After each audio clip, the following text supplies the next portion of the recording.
11 अप्रैल 2011 को ये समाचार प्रकाशित हुआ था। सर्वोच्च न्यायालय आज की तरह निष्पक्ष हो जाए तो जज श्री मोदी जी को जेल में होना था। आपको मध्य प्रदेश की बताया था, यहाँ पर मर्डर होना बड़े आसान काम है। इस बहादुरी के साथ मैंने लिखा, आज मैं जिंदा हूँ। माननीय न्यायालय की तरफ से काफी दबाव फोर्स ही बोला गया कि अपोलॉजी करिए। कई बार फोर्स बुला लिया गया कि आपको गिरफ्तार करेंगे, और मिलट उन सब से मैं निर्भीकता होके तो मैंने चलिए जो भी प्रक्रिया होगी उसके तहत में निपट लूंगा। बोलिए क्या बोलना है। मतलब इसके अलावा कुछ नहीं कहना है? नहीं, अब लास्ट जो 10 साल जो पहले हियरिंग हुई थी सर मिलोट, तो उसमें यही आर्गूमेंट बोर्ड माननीय न्यायालय के समझ आए थे, या तो एप्लॉय दीजिए आप, या फिर ट्रायल पेश करिए। तो पेपर बुक के लिए बात माननीय न्यायालय ने बोला था, लेकिन मैं ऑर्डर कल फाइल में देखा था तो पेपर बुक का जिक्र नहीं आया। माननीय न्यायालय जो उचित समझे वो मैं तैयार हूँ सर। फोटोलॉजी के बारे में तो आप पहले से आपको जो कहना है आप कह दीजिए। राइटिंग में कह जो दीजिए, आप करना है आपको आप कर लिख के नहीं। ठीक, राइटिंग में देना है तो आप राइटिंग में दे दीजिए। कब पूरा करूँ मिलोट उसको, इसीलिए जो राइटिंग में देना है जैसा अभी 9 बजे 2 बजे तो मिलोट मैं बोल देता हूँ, हाँ? मैं बोल देता हूँ मिलोट। 11 अप्रैल 2011 को ये समाचार प्रकाशित हुआ था। सर्वोच्च न्यायालय आज की तरह निष्पक्ष हो जाए तो जज श्री मोदी जी को जेल में होना था, यह शीर्षक रखा हुआ था। इसको जब पब्लिश हुआ मार्केट में आया तो माननीय जज साहब ने, तो उन्होंने ना रजिस्ट्रार के द्वारा मेरे को नोटिस उपलब्ध करवाया। तो जो मैंने मिलोट छापा था, इसमें भी मैटर में भी मैंने एविडेंस दिए थे।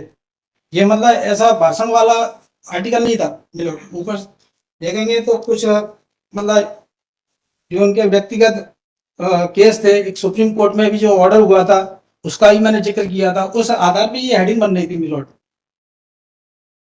तो अब चूंकि अब हम लोग पत्रकार हैं मिलोट, वो हमारा काम छापने का रहता है, वो हमने कर दिया था।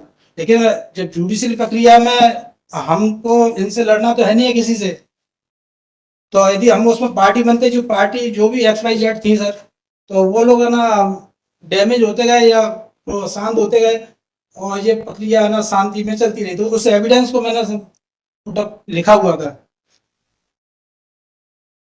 अब मिलोट काफी लंबी कहानी है मिलोट में, और समझिए मिलोट में ना 10 साल 2011 का लिखा था, तो 3 साल मैंने जबलपुर फेस किए। और आपको मध्य प्रदेश की बताया था, यहाँ पर मर्डर होना बड़े आसान काम है।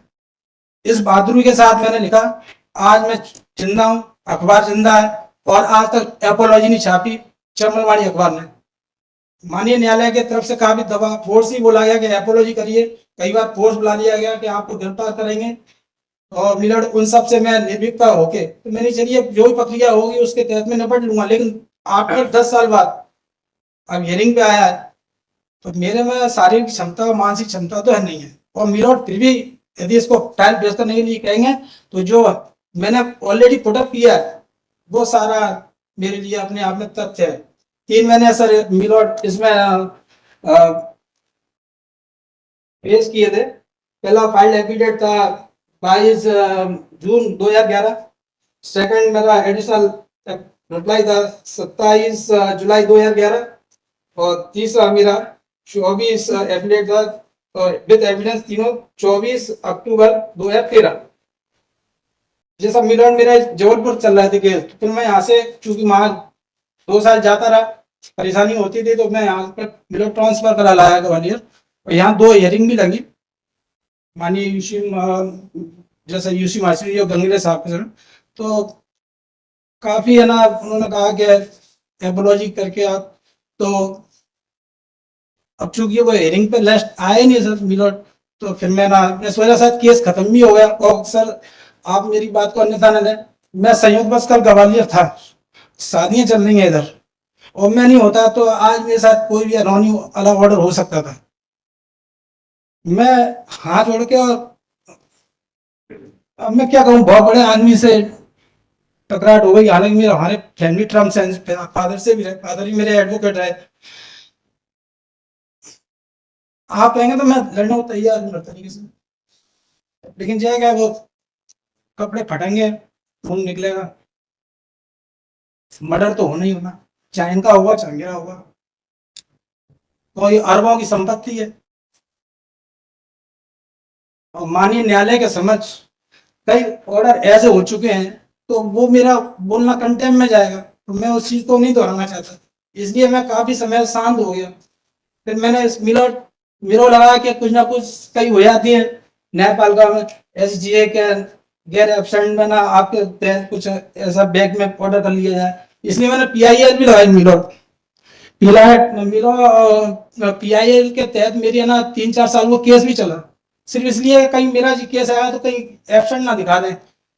वो होर्डिंग वगैरह सबके लिए मेरा ये चला था, जनहित में याचिका थी, और उसमें भी मेरा वो केस भी सुप्रीम कोर्ट गया था होर्डिंग में, लेकिन उसको भी अब आप अन्यथा ले लेंगे कि मैं बहुत ही ज्यादा बोल्ड बोल रहा हूँ, तो उसको भी है ना केस को दबा दिया गया, जबकि वो करोड़ों की रिकवरी का मामला था ग्वालियर का। करोड़ों की संपत्ति नहीं होती और निजी कंटेम होता तो आप मेरे को जो भी सजा देते मैं सहज तैयार हो जाता।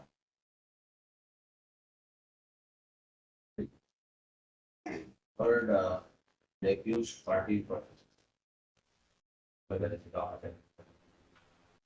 Orders is out. बोलिए क्या बोलना है? मतलब इसके अलावा कुछ नहीं कहना?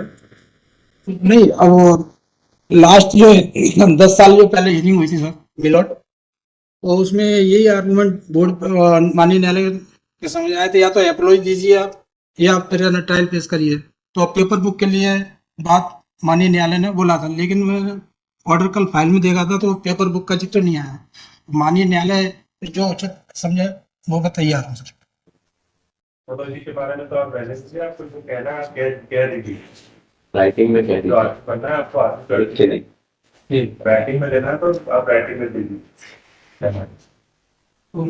कब पूरा करूँ मिलोट उसको, इसके लिए जो राइटिंग में देना है ये जैसा अभी 9 बजे 2 बजे। तो मिलोट मैं बोल देता हूँ, हाँ? मैं बोल देता हूँ मिलोट 11 अप्रैल 2011 को ये समाचार प्रकाशित हुआ था, सर्वोच्च न्यायालय आज की तरह निष्पक्ष हो जाए तो जज श्री मोदी जी को जेल में होना था, यह शीर्षक रखा हुआ था।